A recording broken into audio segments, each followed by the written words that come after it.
شوپنهاور معتقد خوشبختی یا بدبختی ما انسانها به 3 چیز بستگی داره که سومی از همه مهمتره. اول آنچه که داریم، یعنی پول، ثروت و امکانات بیرونی.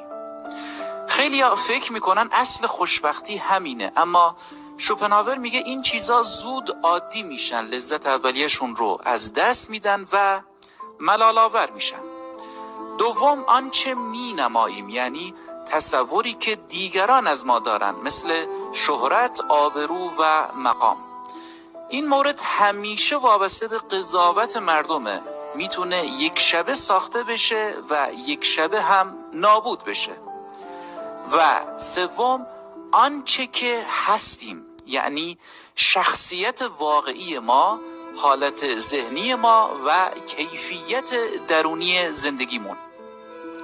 شوپنهاور میگه این عامل خیلی بنیادی تر از دوتای دیگه است، چون درک ما از تمام چیزهای بیرونی وابسته به این عامله.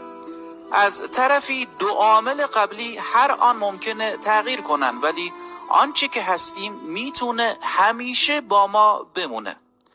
به باور شوپنهاور اگر درونمون فقیر باشه، هیچ ثروت و هیچ تحسینی نمیتونه اون خلأ رو پر کنه و ما رو از دایره کوچک لذات حسی و حیوانی فراتر ببره.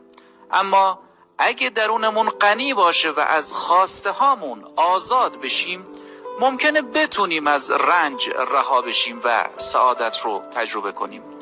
به باور شوپنهاور هرچند یافتن خوشبختی در درونمون خیلی سخته، اما پیدا کردنش در هر جایی بجز اونجا غیر ممکنه.